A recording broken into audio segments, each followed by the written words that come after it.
काली बहू के घर आई गोरी सौतन। सुनिए जी, शाम को आते हुए मेरे लिए इमरती लेते आना। ठीक है, मैं अपनी जान के लिए शाम को इमरती ले आऊंगा। और कुछ चाहिए मेरी जान को? अच्छा जी, सारा प्यार भाभी के लिए और बहन के लिए कुछ भी नहीं? तू भी बता दे मुझे क्या चाहिए। मुझे तो आप लोग बस अब जल्दी से बुआ बना दो, फिर तो मैं अपने भांजे के साथ दिन भर खेलूंगी। चल हट पगली। सेजल अपने ससुराल में सास ससुर पति और नंद के साथ रहती थी। सेजल रंग में काली होती है, लेकिन सेजल के स्वभाव की वजह से उसका सारा ससुराल उससे बहुत प्यार करता था। अरे माँ, ये डॉक्टर यहाँ क्या कर रहे?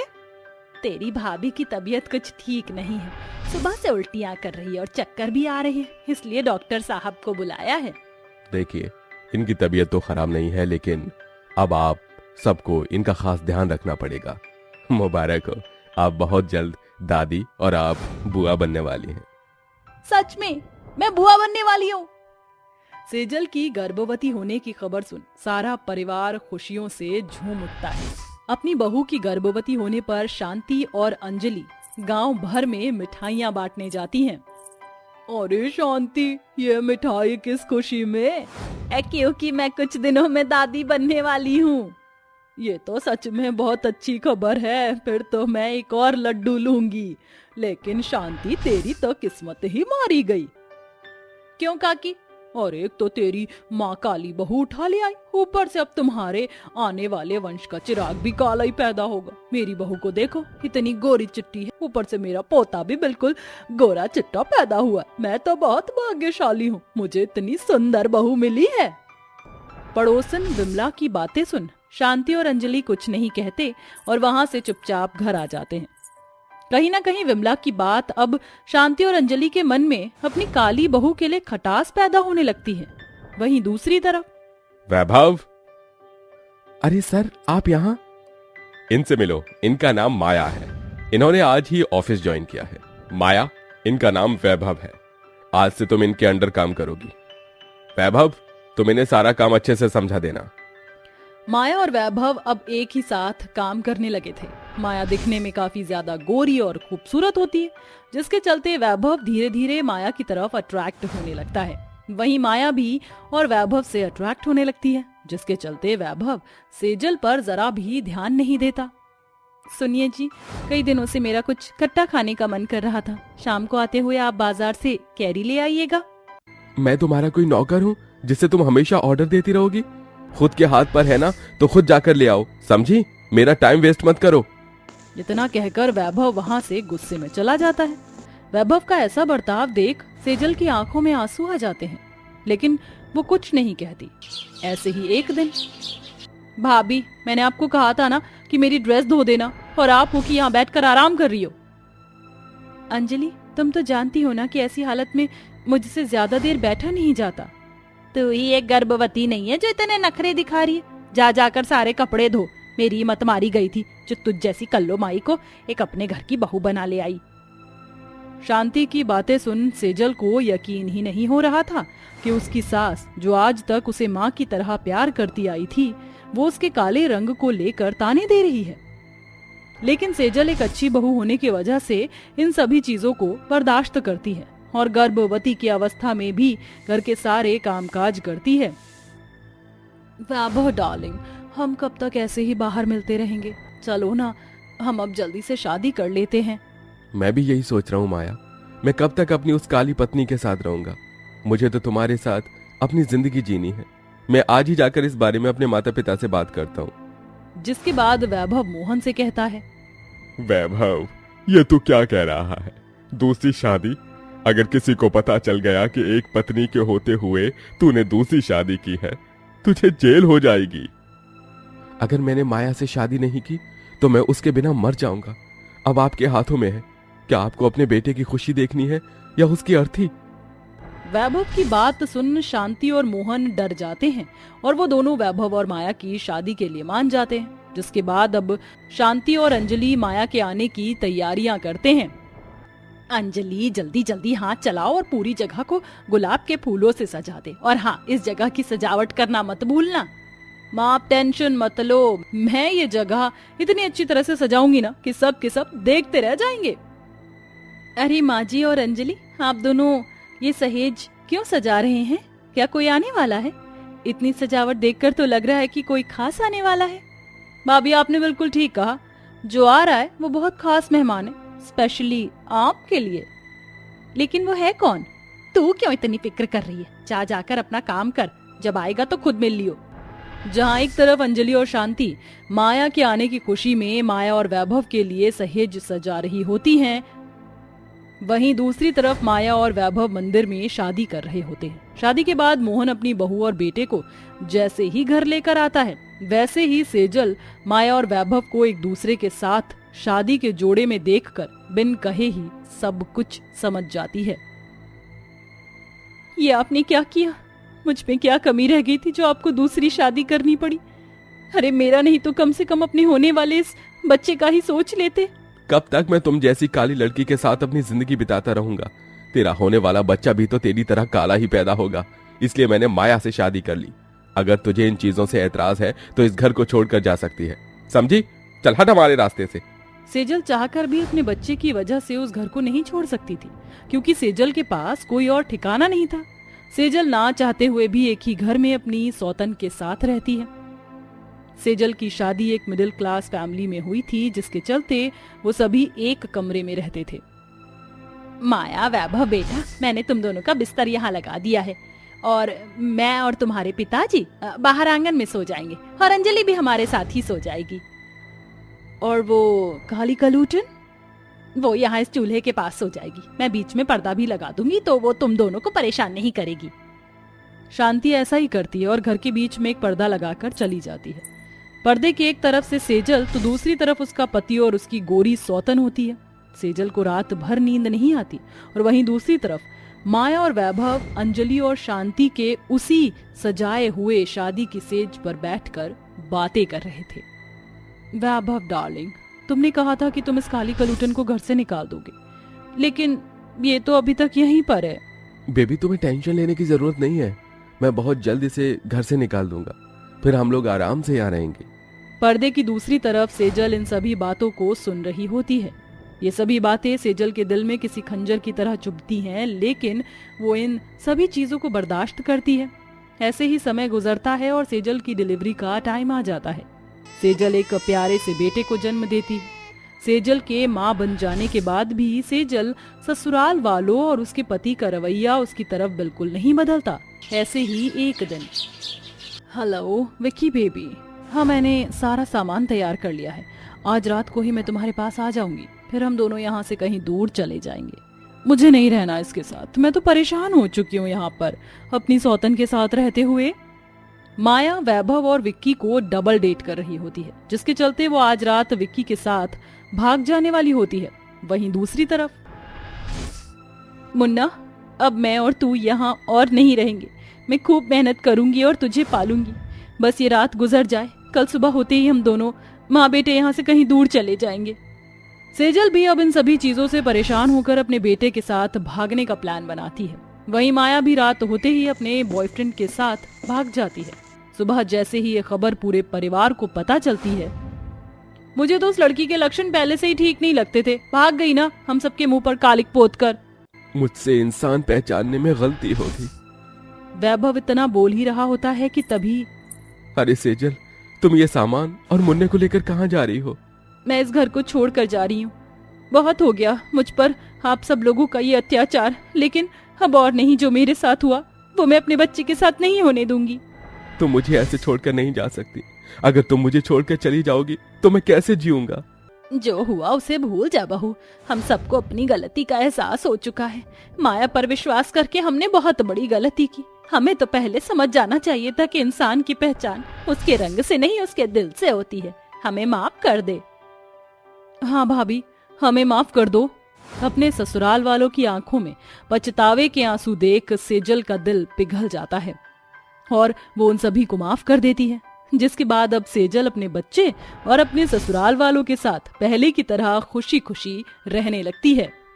घमंडी नंद चली ससुराल। आपने कभी ना कभी तो सुना या देखा होगा कि घमंडी लोगों का अक्सर एक दिन घमंड जरूर टूटता है। ऐसे ही कुछ शायद आरोही के साथ होगा, क्योंकि अक्सर वो अपने घमंड में चूर रहती थी। माँ गायत्री ने उसे बड़े लाड़ प्यार से पाला जो था। ऐसे ही एक सुबह उसकी बड़ी भाभी अक्षरा उसे उठाने आती है। अरे आरोही दीदी, आरोही दीदी, उठ जाइए, आज आपको कॉलेज में फेयरवेल पार्टी के लिए जाना है। अरे मुझे और नींद आ रही है, मेरी बेटी कहाँ है? वो तो मैं लाना ही भूल गई दीदी, 9 बज गए हैं, अब तो उठ जाइए। तभी आरोही गुस्से में उठ जाती है। व्हाट? यहाँ 9 बज रहे हैं और आप मुझे अब उठा रही हैं? आपको तमीज वगैरह नहीं है क्या? आज मेरा फेयरवेल है, मुझे रेडी होने में कितना टाइम लगेगा? और जब पता है कि मेरी आंखें बेटी से ही खुलती हैं, फिर खाली हाथ लटकाते हुए आना जरूरी है? आवाज सुन उसकी माँ गायत्री और छोटी बहू दिव्या आ जाती है। अरे क्या हो गया अक्षरा, अब तूने क्या गड़बड़ कर दी? मेरी बेटी का एक काम तुमसे ठीक से नहीं होता है ना, जरूर बेटी नहीं लाई होगी। वही तो मम्मा, देखना मुझे फेयरवेल के लिए भी लेट कर रही हैं। सॉरी दीदी, माँ जी मैं बस ला ही रही थी। जाने दीजिए ना माँ जी, मैं लाती हूँ। भाभी आप क्यों बीच में बोल रही हैं? जब माँ बड़ी भाभी से बात कर रही हैं, इतना ही है तो मेरी रेडी होने के बाद हाथों में नेल पेंट लगा देना। ठीक है दीदी। सुबह सुबह गायत्री अपनी बड़ी बहू को डांट देती है, जिससे उसकी आंखों में आंसू आ जाते हैं। दरअसल हमेशा से आरोही जानबूझकर ऐसी हरकतें करती थी, जिससे गायत्री अपनी दोनों बहू को और डांटे। कुछ देर बाद आरोही तैयार हो जाती है। एक बहू उसके नेल पेंट लगाती है, दूसरी बहू उसका हेयर स्टाइल बनाती है। बस अब मैं रेडी होने ही वाली हूं। अगर अब आपने कोई हरकत करी तो मैं मां से आप दोनों की शिकायत करने में देर नहीं लगाऊंगी, पता तो है ही। दीदी आप चिंता मत कीजिए। दीदी मेरे पास एक ब्रेसलेट है, मैं आपको दूं? आपका हाथ बहुत सूना है। ओहो, हाथों में हर चीज पहनकर भर नहीं लेते हैं हाथ को, मेरा हाथ ऐसे ही ठीक है। आप मुझे अपनी जैसी गवार हरकतें मत बताओ, इसे फैशन कहते हैं। आपको क्या ही पता होगा फैशन क्या होता है। इतना कहते ही आरोही अपनी दोनों भाभी को सुनाकर चली जाती है। अगले दिन ब्रेकफास्ट में वह कैरेमल पुडिंग मांगती है। अरे आप दोनों से कहा था कि मेरे लिए कैरेमल पुडिंग बना दो, कहाँ है? वो दीदी मैं तो बनाना भूल गई, पर मुझे भी याद नहीं था। कोई बात नहीं दीदी, मैं शाम को बना दूंगी, आप जब तक ये आलू के पराठे खा लीजिए।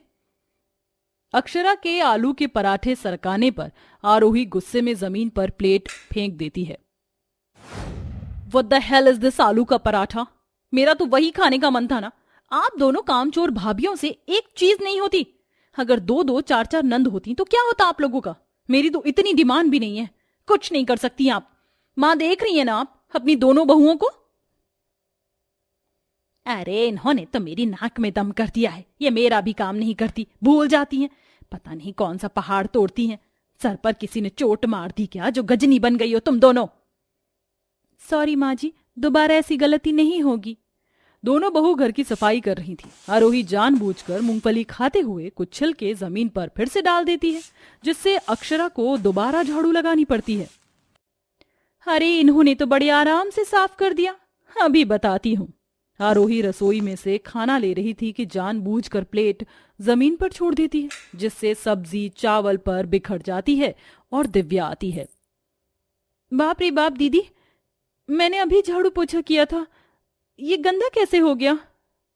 आरोही दीदी आपसे खाना गिर गया था क्या? आप आराम से लेते ना, अभी यहां से सफाई करके गई थी। तो मैं क्या करूं, तुम दोबारा सफाई कर लो। ऐसे घूर कर क्या देख रही हो? मुझसे सफाई करवाओगी? ज्यादा बकवास की ना तो मां से शिकायत कर दूंगी। नहीं नहीं दीदी, मैं खुद साफ कर लूंगी, आप मां से कुछ मत कहिए।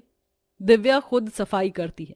एक बार अक्षरा से आरोही के कपड़े पर टक्कर लगने से जूस गिर जाता है, जिससे गुस्से में आकर वह अक्षरा का हाथ मोड़ देती है। दीदी छोड़िए मुझे, गलती से हो गया था, अब ऐसा नहीं होगा। इस बात से मैं पक चुकी हूं कि मैं अब नहीं करूंगी, लेकिन आपका ड्रामा यही लगा रहता है। कुछ काम आता भी है या यूं ही ससुराल से उठकर आ गई? माफ कर दीजिए दी, मैं आपकी ड्रेस साफ कर दूंगी। अरे आरोही बेटी, कहाँ है तू? तेरे लिए एक रिश्ता आया है, बहुत अच्छा अमीर घर का। सच माँ? फोटो दिखाइए। आरोही को आनंद नाम का लड़का पसंद आ जाता है। अगले महीने ही उसकी शादी धूमधाम से हो जाती है। दिन गुजरते हैं, आरोही को नई जगह काम करने में परेशानी होती है, लेकिन वह करती है। उसकी नंद आरजू उससे डबल घमंडी थी। आरजू उसे कोई भी काम करने को कहती थी तो उसमें जानबूझकर कमी निकालती थी। विश्वास नहीं होता तो आप खुद देखिए। क्या है, मैंने कहा था आज नाश्ते में मुझे पास्ता खाना है, आपने वो नहीं बनाया। हाथ टूट गए या पाँव में मेहंदी लगी है? सॉरी दीदी, मैं अभी बना दूंगी। मुझे लगा आप वेट कर लोगी, उनका लंच भी बनाना था। अच्छा, लंच बनाना है तो वो तेरी हेडिक है। मेरे बेटे के लिए बनाया है ना, मेरी बेटी का कुछ खाने का मन है वो नहीं बनाएगी? तू मान सम्मान करना नहीं आता क्या नंद का?